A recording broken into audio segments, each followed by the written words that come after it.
محمدا عبده ورسوله فقد قال الله تعالى في كلامه المجيد والفرقانه الحميد. أعوذ بالله من الشيطان الرجيم. بسم الله الرحمن الرحيم. هدى للمتقين الذين يؤمنون بالغيب ويقيمون الصلاة ومما رزقناهم ينفقون والذين يؤمنون بما أنزل إليك وما أنزل من قبلك وبالآخرة هم يوقنون. إن الله وملائكته يصلون على النبي يا أيها الذين آمنوا صلوا عليه وسلموا تسليما. اللهم صل على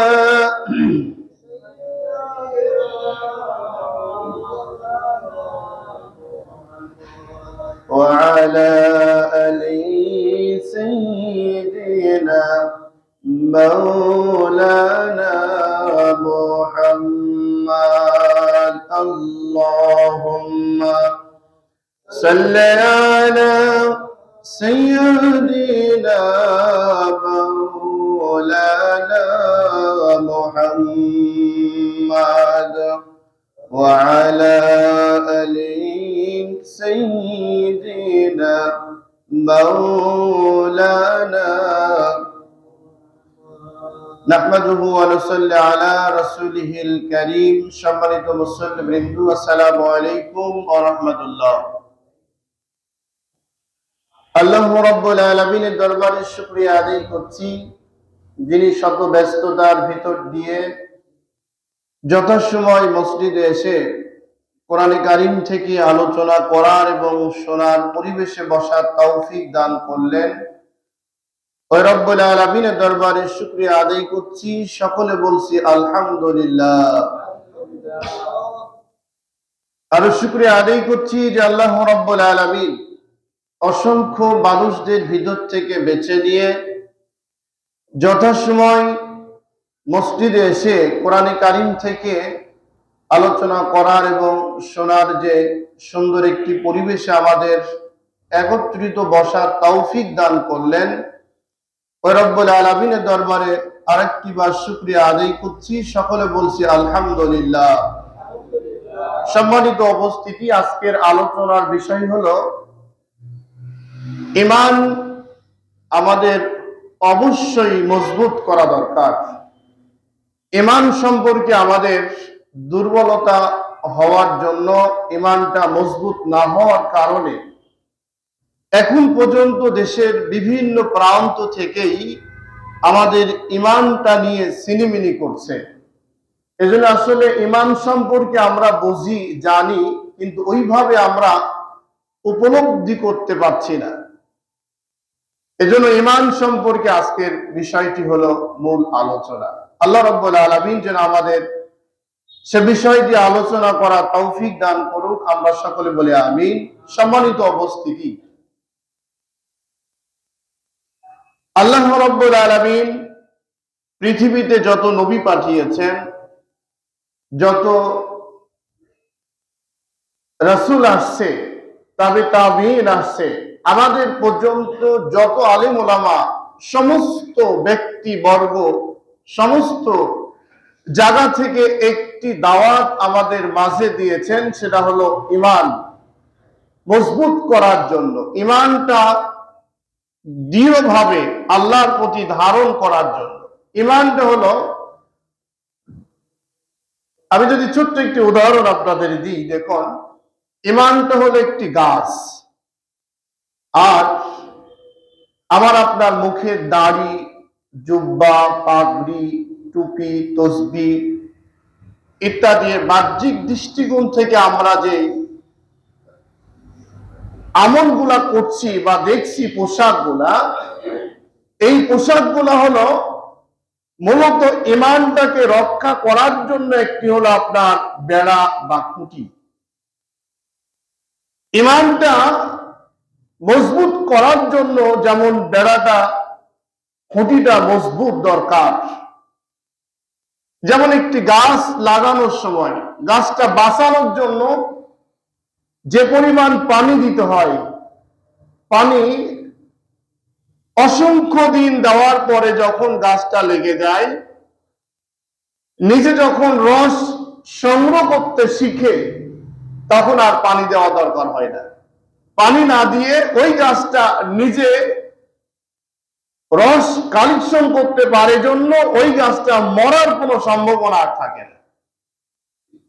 ঈমানটা হলো এমন একটি বিষয়, একটি মানুষকে জাহান্নামের আগুন থেকে বাঁচার জন্য ঈমান যদি ওইভাবে আল্লাহ রাব্বুল আলামিনের কোরআন এবং হাদিস থেকে পানি সংগ্রহ করতে পারে, জ্ঞান অর্জন করতে পারে, ওই মানুষটি যদি সত্যিকারে তার মন মস্তিষ্ক দিয়ে যদি আল্লাহ রাব্বুল আলামিনের রেজামন্দি হাসিল করার জন্য আগ্রহ প্রকাশ করতে থাকে, চেষ্টা করে, তাহলে ওই ব্যক্তির ঈমানটা নষ্ট হবে না। তাছাড়া দেখুন, আজকে পর্যন্ত আমাদের দেশে দাড়িওয়ালা, জুব্বাওয়ালা, পাগড়িওয়ালা, লেবাসদারি এই মানুষগুলা ইসলামকে যত বিপদগামী করছে, সাধারণ মানুষের দিক তাকালে এতটা হয় না। কেন হয় না? একটা মানুষের মুখে দাড়ি নাই, গায়ে জুব্বা নাই, মাথায় টুপি নাই, মাথায় কোনো পাগড়ি নাই, লেবাস ওই জাতীয় নাই, আমরা অনেকেই মনে করি বেচারাটা আসলে নামাজ পড়ে ঠিক, কিন্তু ঈমানটা অত মজবুত না। কিন্তু ঈমানটা মজবুত না মনে করছি ঠিক, কিন্তু সত্যিকারে ওই মানুষটা ঈমানটাকে নষ্ট করার জন্য যেই কার্যক্রমে লিপ্ত থাকে, তার চাইতে বেশি লিপ্ত হচ্ছে হলো লেবাসদারী ব্যক্তিগুলা। এই জন্য সম্মানিত উপস্থিতি, ঈমানটা আমাদের মজবুত করতে হবে। আমাদের শুধুমাত্র বাহ্যিক দৃষ্টিকোণ থেকে আমাকে ঈমানদার কেউ বলুক, আমি ঈমানদার হয়ে গেলাম, এটা নয়। সত্যিকারে ঈমান শব্দের অর্থ হলো বিশ্বাস। কার প্রতি? আল্লাহর প্রতি। আল্লাহর প্রতি বিশ্বাস। আমার আপনার এখানে যতগুলা মানুষ আমরা আছি, আছে না নাই বলেন? এখন যদি বলি যে ওই লোকটার ঈমানটা এত মজবুত না, ইনার ঈমান আসলে আছে কিনা জানি না, আমি যদি বলি, তাহলে 12 আনা মুসল্লি আপনার বিরুদ্ধে পক্ষে চলে যাবে, আমার বিরুদ্ধে চলে আসবে। কেন? হুজুর তোমার একাই খালি ঈমান মজবুত, আর কারো ঈমান নাই। আমি যদি কোরআন এবং হাদিস দিয়ে আপনাকে প্রমাণ দিয়ে বলি, তাহলে বিরোধিতা করার কোনো সুযোগ আছে বলেন? বাংলাদেশের যতগুলো দল রয়েছে দেখুন, সমস্ত দলগুলা সবাই কল্যাণ চায়, সবাই ভালো চায়, সবাই মানুষকে বিপদ থেকে বাঁচাতে চায়। সমস্ত মানুষগুলার মিশন নিয়ে তারা রাস্তায় চলছে। এর মধ্যে থেকে দেখুন, একটা দল বাংলাদেশের মধ্যে আপনাকে ঈমান শিখায়, আপনাকে জাহান্নামের আগুন থেকে বাঁচাতে চায়, আপনাকে সত্যিকার এই ইসলাম ভিত্তিক জীবন প্রতিষ্ঠিত করাইতে চায়। এক আল্লাহর গোলামি ব্যতীত মানুষ রচিত কোন আইন মানা যাবে না, এই বিষয়টা আপনাকে পরিষ্কার করতে চায়। তাহলে সবার চাইতে একজন হলেও ভালো আছে না নাই বলেন? ভালো আছে। আপনার ঈমান রক্ষা যদি করতে চান অবশ্যই তাকে আপনি গ্রহণ করুন। যেমন দেখুন আমাদের ঈমান নিয়ে আমরা কি করছি। আল্লাহ রাব্বুল আলামিন বলেন, ফামান ইয়াকফুর বিত-তাগুতি ওয়া ইউমিন বিল্লাহি ফাকাদ ইসতামসাকা বিল-উরওয়াতিল উসকা। আল্লাহ রাব্বুল আলামিন বলেন, সমস্ত ঈমানদারদের ডেকে বলেন, ও ঈমানদার তোমরা ভালো করে শুনে নাও, যখন তোমরা আমি আল্লাহর প্রতি ঈমান নিয়ে আসছো, ঈমান নিয়ে আসার সাথে সাথে তোমাদের ভিতর থেকে তাগুতকে তোমরা মুছে ফেলে দাও। তাগুত কি? তাগুত হলো মানুষ রচিত আইন, মানুষ রচিত বিধান, মানুষ রচিত আপনার জীবন ফয়সালাকারী। তাহলে এখন দেখুন বাংলাদেশের মধ্যে যতগুলা দল আছে সমস্ত দলের এক একটা ব্যক্তির এক একটা হলো সংবিধান আছে না নাই বলেন? সংবিধান আছে, কিন্তু যেই দলের সংবিধানের মধ্যে মানুষ রচিত কোনো কিছু নাই, একমাত্র সংবিধান যেটা হলো স্বয়ং কোরআন। এরকম একটি রাস্তা আছে না নাই বলেন? আল্লাহ রাব্বুল আলামিন বলেন, একমাত্র তোমার যদি জীবন, এই জীবন থেকে যদি তুমি তাগুতকে অস্বীকার করে দিতে পারো, তুমি যদি বলো আমি একমাত্র আল্লাহ ব্যতীত কাউকে মানি না, কাউকে স্বীকার করি না, আল্লাহর গোলামি ছাড়া কারো গোলামি করি না, আল্লাহর দাসত্ব ছাড়া কারো দাসত্ব করি না, আল্লাহর বিধান ছাড়া কারো বিধান মানি না, তুমি যদি সত্যিকারে ঈমানদার যদি হতে চাও তাহলে তোমাকে তাগুত শক্তিকে মাইনাস করে বাদ দিয়ে এক আল্লাহ ব্যতীত আর কারো দিকে তোমার চলার সুযোগ হবে না। সম্মানিত উপস্থিতি, এখন আমি আপনি নামাজ পড়তেছি, নামাজের মধ্যে এসে আমি যেদিক থেকে আসি না কেন যায় নামাজে দাঁড়িয়ে গেলাম, যায় নামাজে দাঁড়ানোর পরে আমি আপনি একটা দোয়া পড়ি, সিদ্ধান্ত নেই ইন্নী ওয়াজ্জাহতু ওয়াজহিয়া লিল্লাযী ফাতারাস সামাওয়াতি ওয়াল আরদা হানিফা ওয়া মা আনা মিনাল মুশরিকিন। বলি না বলেন? আমরা অনেকেই মনে করি যায় নামাজের দোয়া পড়ে আমি এখন কোন দিকে কিবলা করলাম? কথা বল। কাবার দিকে, পশ্চিম দিকে। কাবাটা হলো আমাদের এখান থেকে পশ্চিমের দিকে, এই জন্য আমরা পশ্চিম দিকে হলাম। এখন নামাজে দাঁড়িয়ে একজন লোক একটু বাঁকা হয়ে দাঁড়িয়ে আছে, পিছনের মুসল্লি ভাইরা কি বলবে? আপনি ভাই কথা বলেন, আপনি ভাই সোজা হন। কেন? উনি যদি নামাজে দাঁড়িয়ে যদি একটু বাঁকা হয়ে থাকে ওনার নামাজ হবে না? হবে বলেন? এখান থেকে হবে না, কিন্তু কাবার আশেপাশে যে যেখানে আছে হজ করতে যখন যান, কাবাকে মাঝখানে রেখে যে যেদিক থেকে দাঁড়িয়ে মূল টার্গেট হলো কি? কথা বলেন, কাবা। আমি কিন্তু ঈমান বুঝাতে চাচ্ছি আপনাদের। তাহলে কাবা হলো মূল টার্গেট। কাবার মূল টার্গেট হওয়ার কারণ হলো পৃথিবীর একমাত্র একটি ঘরের মূল মালিক যিনি, তিনি হলো কাবার একক মালিককে। কথা বলেন, সন্দেহ আছে বলেন? আল্লাহ রাব্বুল আলামিন বলেন, ফালিয়াবুদু রাব্ব হাযাল বাইত আল্লাযী আত'আমাহুম মিন জু'আ ওয়া আমানাহুম মিন খাউফ। আল্লাহ রাব্বুল আলামিন বলেন, ও দুনিয়ার মানুষ, তোমরা যদি কাবার মালিকের শপথ করে তোমাদের বলছি, কাবার মালিক, এই কাবার ঘরকে যদি তোমরা টার্গেট করে কাবার সামনে দাঁড়িয়ে যাও, ঈমানটা মজবুত করে নাও, আমি রব্বুল আলামিন দুনিয়ার মধ্যে তোমাকে দুইটা নিরাপত্তা দান করে দিব। কয়টা?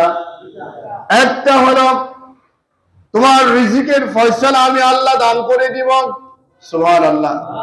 আর আরেকটা হলো তোমার দুনিয়ায় চলাকালীন যত ভয় ভীতি দরকার, সমস্ত ভয় ভীতি থেকে আমি আল্লাহ তোমাকে মুক্ত করে দিয়ে দিব। আমাদের হলো ওই কাবার মালিক যিনি, কাবার সামনে দাঁড়িয়ে আপনি একজন মুসল্লি ভাইকে বললেন বাঁকা দাঁড়ালে নামাজ হবে না, সোজা হন।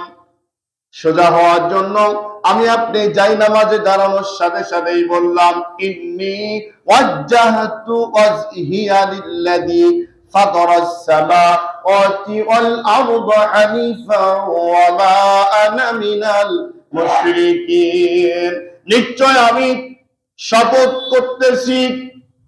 কে বলতেছে এটা? আপনি নিজে, আমি নিজে। বলেন, আমি নিজে কি করছি? আমি আপনি শপথ করতেছি, নিশ্চয় আমার অঙ্গ পতঙ্গ মুখমণ্ডল একমাত্র শুধুমাত্র কোন দিকে ফিরিয়ে দিলাম? কাবার দিকে, কাবার মালিকের দিকে ফিরিয়ে দিলাম। আমার মুখমণ্ডল সম্পূর্ণরূপে একমাত্র আমি কাবার দিকে হয়ে গেলাম। কাবার দিকে হওয়ার পরে এবার আপনি বললেন অতিওয়াল আরদা হানিফা, আসমান এবং জমিনের যিনি মালিক তার দিকে আমি হয়ে গেলাম। অতিওয়াল আরদা হানিফা ওয়া মা আনা মিনাল মুশরিকিন, নিশ্চয় আমি মুশরিকদের অন্তর্ভুক্ত নয়। কে বলল বলেন? আমি আপনি বললাম। এখন মুশরিক কারা? মুশরিক হলো তারা যারা হলো ওয়াদা করে, ওয়াদা ভঙ্গ করে তারা, যারা হলো আল্লাহকে সেজদাবাদ দিয়ে দূরে সরে যায় তারা, যারা হলো মানুষ রচিত আইন দিয়ে জীবন পরিচালনা করতে চায় তারা। এই মুশরিকদের অন্তর্ভুক্ত নয়। আমি আপনি আল্লাহর সামনে দাঁড়িয়ে কাবার দিকে মুক্তা করে স্বীকার করলাম। এরপরে আমি নিজেকে নমনীয় করে স্যালেন্ডার হয়ে বললাম আল্লাহু আকবার। বললাম কিনা বলেন? কেন বলেছি আমি? ঈমান আনছি তাই।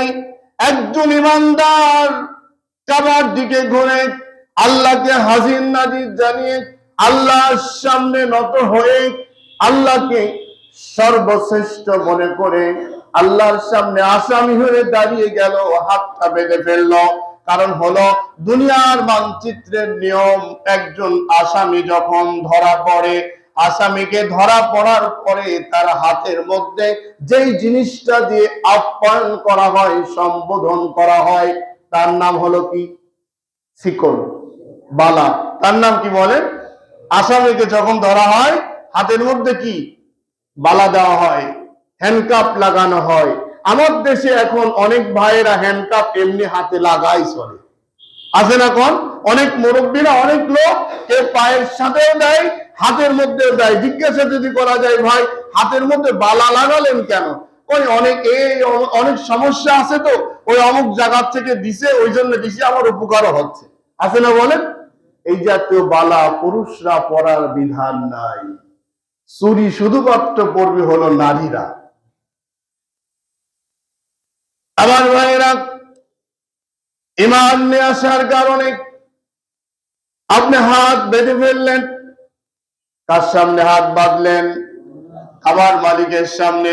আবার আপনার মালিকের সামনে হাত দুটা বেঁধে আপনি বলতেছেন আসমান এবং জমিনের কোন মানুষের আমি কৃতজ্ঞ করি না, প্রশংসা করি না, তাদের সামনে স্যালেন্ডার হই না।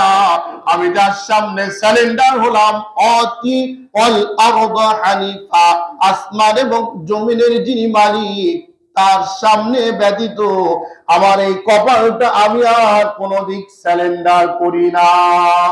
ঠিক কিনা বলেন? এবার কথা হলো আমরা যারা এখানে বসে আছি কথা কাজে মিল আছে তো বলেন? কথা কাজে মিল যদি না থাকে তাহলে পরিবর্তন হতে হবে। কারণ আল্লাহ রাব্বুল আলামিন বলেন ফামাইয়াকফুর বিত্তাগীত ওয়া ইউমিন বিল্লাহ, একমাত্র জীবন ফয়সালা করার সময়, জীবন পরিচালনা করার সময় আমি আল্লাহ ব্যতীত কারো দিকে তুমি আর তাকিয়ে চলবে না। এই জমিন সৃষ্টি করছেন কে? আসমান সৃষ্টি করছেন কে? চন্দ্র সূর্য সৃষ্টি করছেন কে? আমাকে আপনাকে সৃষ্টি করছে কে? এই দুনিয়ায় যদি কোন মানুষের আইন যদি চলতে হয়, বিধান যদি চলতে হয়, আল্লাহ রাব্বুল আলামিন বলেন ইনিল হুকমু ইল্লা লিল্লাহ, কার বিধান চলবে? আল্লাহ বলেন কার বিধান চলবে? কে বললেন? আল্লাহ। এখন আপনার বাড়ি আপনি যেভাবে পরিচালনা করবেন এইভাবেই তো আপনার বাড়ি চলবে নাকি? হঠাৎ করে আপনার বাড়ির যদি আইন কাঠামো আমি বন্ধ করতে চাই, এটা কি হবে? কথা কম। এখন আপনি কি বলবেন? বেটা যা কিছু হও, এতদিন আদর্শ আর ভালোবাসা যা দিছিলাম অনেক কিছু দিছি, এখন কিন্তু যদি আমার পারিবারিক নিয়ে যদি কোনো কথাবার্তা বলো, বাড়ির থেকে ঘাড়ে ধাক্কা দিয়ে তোমাকে বের করে দিতে বাধ্য হব। ঠিক কিনা বলেন? মানুষ যদি তাই হয়, তাই যদি বলে, মানে আল্লাহর জমিন, আল্লাহর সৃষ্টিজীব, এই পৃথিবীর মধ্যে যা কিছু রয়েছে সব কিছুর মধ্যে কত পার্সেন্ট মানুষের অবদান? কথা কন, আছে? মানুষের অবদান আছে সব কিছুর মধ্যে। 100% অবদান যার রয়েছে তিনি হলো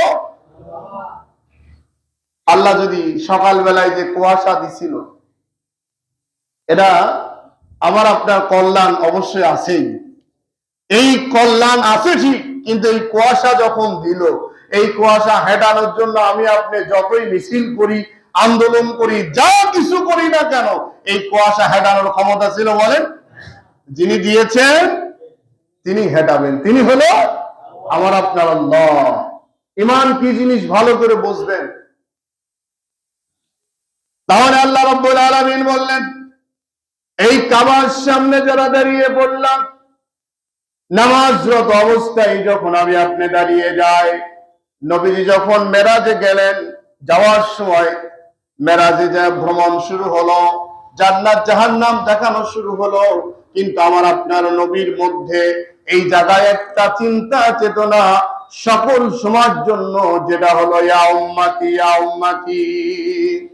এমনকি কিয়ামতের দিন সমস্ত মানুষগুলা বলবে ইয়া নাফসি ইয়া নাফসি, আমার কি হবে, আমার উপায়টা কি, আমি কি করব এখন? ওই মুহূর্তেও আল্লাহ রাব্বুল আলামিনের পক্ষ থেকে আমাদের নবী, আমাদের বিশ্বনেতা, আমাদের শ্রেষ্ঠ কলিজার স্পন্দন, দো জাহানের বাদশা জনাবে মুহাম্মদুর রাসূলুল্লাহ সাল্লাল্লাহু আলাইহি ওয়াসাল্লাম সিজদারত অবস্থায় পড়ে বলবে ইয়া উম্মতি ইয়া উম্মতি। এটা ভালো না খারাপ?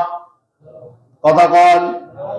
উম্মতের জন্য কাঁদবেন আল্লাহ, আমার উম্মতের কি হবে, আমার উম্মতের কি হবে। এখন আল্লাহ রাব্বুল আলামিন ডেকে বলবেন, হাবিব, দুনিয়াতে তোমাকে কাঁদিয়েছি, কষ্ট করেছো, দুনিয়ার ত্যাগ স্বীকার করেছো, আজকের দিন তোমার কান্দার কোনো প্রয়োজন নাই। মাথা তোলো, মাথা তোলার পরে তোমার উম্মতদেরকে বেছে বেছে আমি রব্বুল আলামিন তোমাকে দায়িত্ব দিলাম, আমার বান্দাদেরকে, তোমার খাঁটি উম্মত যারা হবে তাদের বেছে বেছে তুমি জান্নাতের দিকে নিয়ে যাও। সুবহানাল্লাহ। ওই নবী বলতেছেন, শোনো, আমি আপনি যখন, রাসূল যখন মেরাজে গেলেন, মেরাজে যাওয়ার পরে বলতেছেন রব্বুল আলামিন আমার উম্মত, আমার উম্মত, আমার উম্মতটা তো কি হবে বলেন? তার মানে হলো আমি তো আল্লাহ তোমার দিদারে আসছি, তুমি আমাকে নিয়ে আসছো গো আল্লাহ, আমার উম্মত গুলা দুনিয়ার মধ্যে আছে, আমার উম্মতের কি হবে? আল্লাহ রাব্বুল আলামিন বুঝতে পেরে ডেকে বললেন, হাবিব, তোমার কোনো চিন্তা করা লাগবে না, তুমি কোনো চিন্তা করো না। তোমার উম্মত গুলা যখন কাবার সামনে দাঁড়িয়ে যাবে, নামাজরত অবস্থায় হয়ে যাবে, আমি আল্লাহ তোমার উম্মতের সামনে দাঁড়িয়ে যাব। আমার বান্দা যখন নামাজে দাঁড়ায়, আমি আল্লাহ তার সামনে দাঁড়িয়ে যাই। সুবহানাল্লাহ। এর চাইতে আর সুখবর কিছু আছে বলেন? কার জন্য এগুলা? ঈমানদারদের জন্য। আমার ভাইয়েরা, আমার চিন্তা করুন, কাবার মালিকের সামনে দাঁড়িয়ে গেলেন, কাবার সামনে দাঁড়িয়ে গেলেন, আল্লাহ আপনার সামনে দাঁড়িয়ে পড়লো। এখন আপনি আসামি কাঠগড়ায় দাঁড়ালেন, কাঠগড়ায় দাঁড়ানোর পরে আপনি বলতেছেন, আল্লাহ গো, আলহামদুলিল্লাহি রাব্বিল আলামিন, বলি কিনা বলেন? হাত বাঁধলাম, আলহামদুলিল্লাহ পড়া শুরু করলাম। অর্থ হলো সমস্ত প্রশংসা কার? আপনি যত নেতাই হন, যত বড় আপনি সন্ত্রাসী হন, পুলিশের হাতে যখন ধরা পড়েন, আদালতে যখন হাজির করে, আদালতে যাওয়ার পরে, ট্রাইব্যুনালে ওঠার পরে কাঠ গড়ায় দাঁড়ায়, এবার কি আপনার আর মাস্তানি হুঙ্কার দেখানোর সুযোগ আছে বলেন? এখন আপনি স্যালেন্ডার। অনেক নেতারা এরকম আওয়াজ শুনতে পাচ্ছি আমরা, অনেক নেতাদের আওয়াজ শুনতে পাচ্ছি, এমন জেলখানায় যাওয়ার সময় বলতেছে এখন যদি বের হই, এবার যদি একটাবার সুযোগ পাই কচু কাটা করে কাটবো। এবার অনেক নেতা আসামি এরকম বক্তৃতা দিচ্ছে কিনা বলেন? ওই সুযোগ কি আর আসবে বলেন? ও সুযোগ আর আসবে না। অতএব ওই জায়গায় দাঁড়িয়ে, কাঠ গড়ায় দাঁড়িয়ে আপনাকে নত হতেই হবে। যাহা বলিব সত্য বলিব, সত্য বলি আর কোন মিথ্যা বলিব না। কাঠ গড়ায় দাঁড়ায় ওঠার পরে এই বক্তৃতা দিয়ে এবার আপনি শুরু করলেন আমার এই সেই নানান কিছু, ঠিক না বলেন? যারা দু একদিন কাঠ গড়ায় দাঁড়াইছেন তারা ভালো জানেন। নামাজ চল একটি কাঠ গড়ায় দাঁড়িয়ে গেলেন, ইমানদার কাঠ গড়ায় দাঁড়িয়ে পড়লো নামাজে। জেরা শুরু হলো কার সামনে? কথা বলে। এখানে কি ছয় চতুরি আছে? মিথ্যা আছে? যাহা বলিব সব কি বলবো? আল্লাহ রাব্বুল আলামিন বলেন শোনো, আমি এখানে ব্যবস্থা করে দিয়েছি, এবার নামাজে দাঁড়ানোর পরে তুমি বলো আলহামদুলিল্লাহি রাব্বিল আলামিন। আমি প্রশংসা একমাত্র করি কার? একমাত্র হুকুম মানবো কার? বিধান মানবো কার? তাহলে তাগুত মানে যারা মানুষ রচিত আইনের সামনে মাথাটা নত করে স্যালেন্ডার করেন, তারা মসজিদে দাঁড়িয়ে বলল আল্লাহ ইয়াকা না'বুদু ওয়া ইয়াকা নাস্তাঈন, তোমার ইবাদত করি, তোমার গোলামি করি, তোমার হুকুম মানি। আর রাজপথে যাওয়ার পরে বলে অমুকের চরিত্র ফুলের মতো পবিত্র, অমুক পায় যেখানে আমিও থাকবো সেখানে, বলে কিনা বলেন? তাহলে নামাজ আর ওই জায়গা দুইটা কি এক হলো? ওমা আনা মিনাল মুশরিকিন, মনে আছে? মুশরিকদের অন্তর্ভুক্ত আপনি নয়, এটা ওয়াদা দিয়েছেন, স্বীকৃতি দিয়েছেন। এরপরে নামাজে দাঁড়িয়েছেন কাবার মালিকের সামনে দাঁড়িয়ে। এবার যদি আপনি মুনাফিকি করেন, ওই মুনাফিকির অবস্থা আর এফ রহমানের অবস্থা এক হবে না দুই হবে? কথা কন। তারা কনে এখন জেলখানায়। এই জন্য ইমানদার যারা হবে, ইমানদার নিঃশ্বাসটা ফেলবে, তবুও নিঃশ্বাস বের হবে কার হুকুমে? নিঃশ্বাসটা ঢুকবে কার হুকুমে? ইমানদারের সকল কিছুর মধ্যে একমাত্র যার গোলামি থাকবে তিনি হলো আল্লাহ, এর নাম হলো ইমানদার। আমার আপনার অনেক কাজ কিন্তু হচ্ছে না সেইভাবে, হচ্ছে বলেন?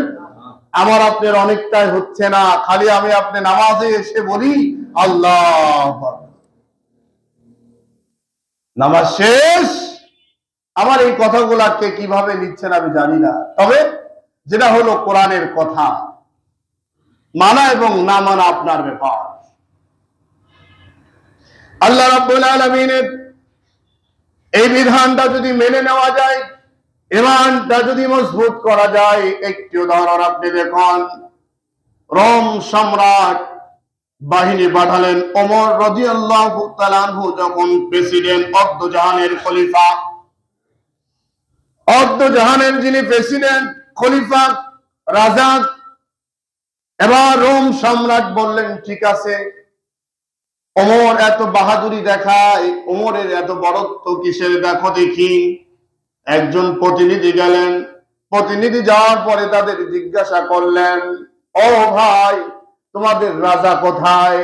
বলে আমাদের কোনো রাজা নাই। কি আছে তোমাদের? অর্ধজাহানের যিনি মালিক, অর্ধজাহানের যিনি প্রেসিডেন্ট, সে কোথায়? বললো আমাদের রাজা নাই, আমাদের হলো আমির।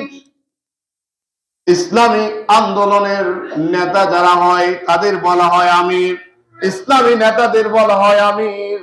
আমাদের কোনো নেতা নাই, আমাদের একজন আমির আছে। আমির বসে কোথায়? জায়গা দেখা দিল ফ্লোরে বসে থাকে, আমাদের সাথেই থাকে।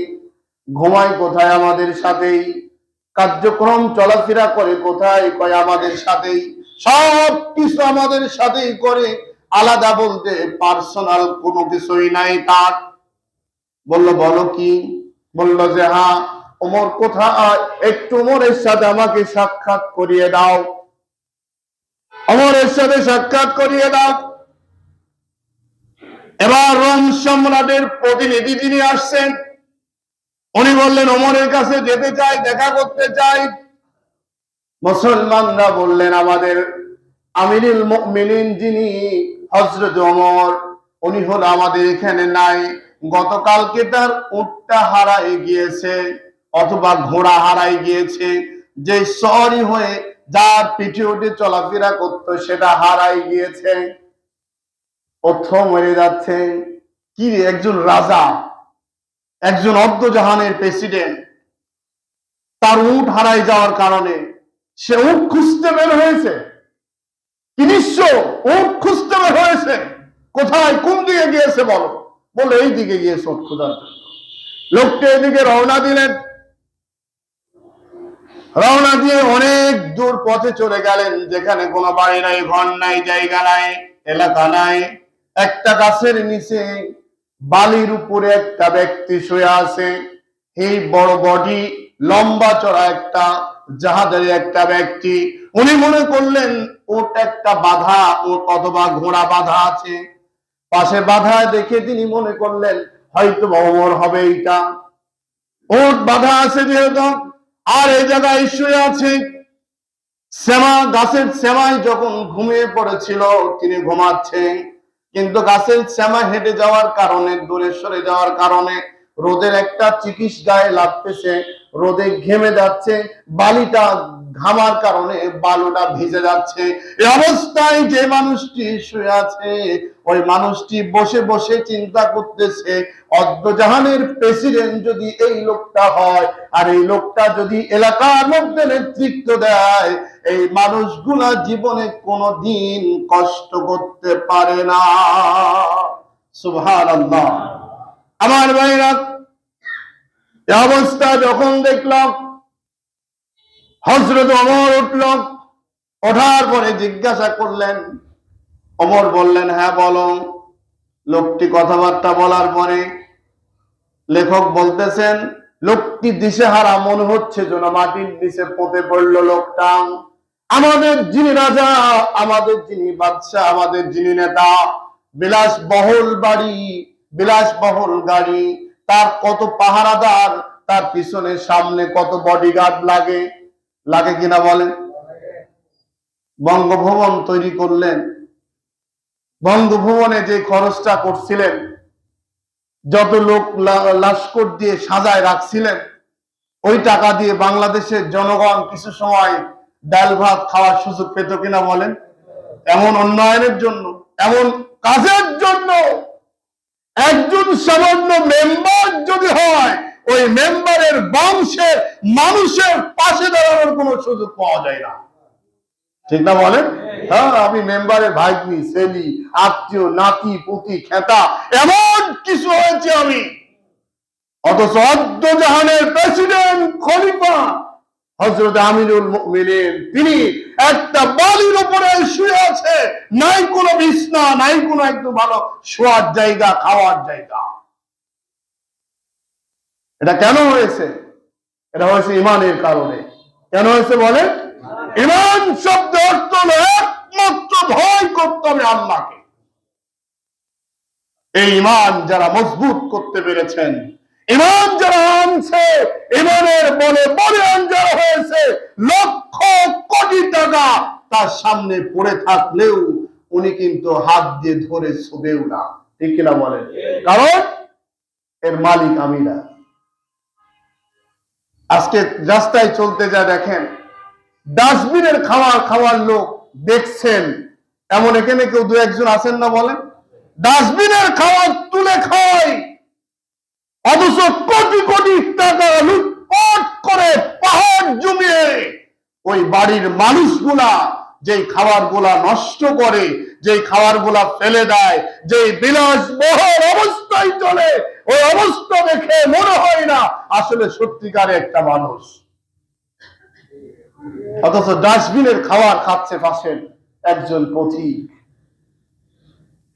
সম্মানিত উপস্থিতি, দেখুন আল্লাহর সাথে যারা প্রতারণা করছে, ঈমান নিয়ে আসার পরে ঈমান রক্ষা যারা করতে পারে নাই, আল্লাহ রাব্বুল আলামিন আরেক জায়গায় বলেন সুম্মা রাদাদনাহু আসফালা সাফিলিন, আমি তাদের মান সম্মান ইজ্জতকে একটা পশুর চাইতে নিকৃষ্ট করে দিয়েছি। আমি ওই জাতীয় মানুষের নাম আর কেউ নিতে চাই না, ওদের পরিচয় কেউ দিতে চাই না, ওদের অস্তিত্বকে আল্লাহ বিলীন করে দিয়েছে। এই জন্য সম্মানিত উপস্থিতি, আমরা যারা মসজিদে বসে আছি, আমাদের ঈমান আছে না নাই? আছে বলেন? কত পার্সেন্ট? 100% আছে না নাই বলেন? 100% ঈমানের দাবি যদি করে থাকেন, একটি জিনিসকে অবশ্যই আপনার মাথায় রাখতে হবে, ফামাই ইয়াকফুর বিত্তাগুত, মানুষের আইন যে, মানুষের বিধান যে, মানুষের দিক নির্দেশনা পথে আল্লাহর সান্নিধ্য পাওয়া কখনো সম্ভব হবে না। এটা মাথায় রাখতে হবে। কারণ আমাকে সৃষ্টি করেছেন কে? আমার সম্পর্কে সবচাইতে যিনি ভালো জানেন তিনি কে? আবার ওই আল্লাহ আমাকে রক্ষা পাওয়ার জন্য যেই বিধান দরকার সে বিধান দিয়েছেন তিনি, সে হলো আল্লাহ। অতএব আমার সম্পর্কে, আপনার সম্পর্কে এই আমার মতো মানুষ, আপনার মতো মানুষ কি বুঝবে? বুঝবে কিছু? বলেন, কিছু বুঝবেন। এর জন্য আসুন, আমি ঈমান নিয়ে যে আলোচনা করতে চাচ্ছিলাম, আপনাদের যতটুকু কথা বলেছি এর মূল বিষয় হলো আমাকে আপনাকে শুধুমাত্র একমাত্র এই নামাজ নয়, জীবনের শুরু থেকে শেষ পর্যন্ত টয়লেটে যখন আপনি যাবেন, ওই টয়লেটে ঢোকার সময়তে হুকুম মানবেন যার, তিনি কে? টয়লেটে যাওয়ার হুকুম যদি আল্লাহ দিয়ে থাকেন, আর রাষ্ট্র পরিচালনা করার হুকুম আল্লাহ দিতে পারে না? আপনার পরিবার পরিচালনা করার হুকুমকে আল্লাহ দিতে পারে না? সব জায়গায় একমাত্র আল্লাহর বিধান না মানার কারণেই আজকে মুসলমান নির্যাতিত, অপমানিত, লাঞ্ছিত।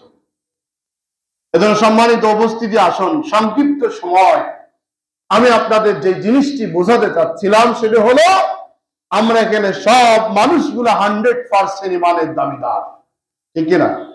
100% ঈমানের দাবিদার যদি হয়ে থাকি, এখন থেকে শুরু করে ঈমান রক্ষার জন্য আপনাকে বেড়া দিতে হবে। ঈমান রক্ষার জন্য আপনাকে বেড়া দিতে হবে। বেড়াটা হলো ইন্না সালাতি ওয়া নুসুকি ওয়া মাহইয়ায়া ওয়া মামাতি লিল্লাহি রাব্বিল আলামিন। আপনার সব কিছু হতে হবে একমাত্র কার জন্য? এটা যেন মাথায় থাকে। আল্লাহ যেন আমাদের কবুল করে, বলেন আমিন। আখির দাওয়ানা আলহামদুলিল্লাহি রাব্বিল আলামিন। যারা সুন্নাত পড়েন নাই 4 রাকাত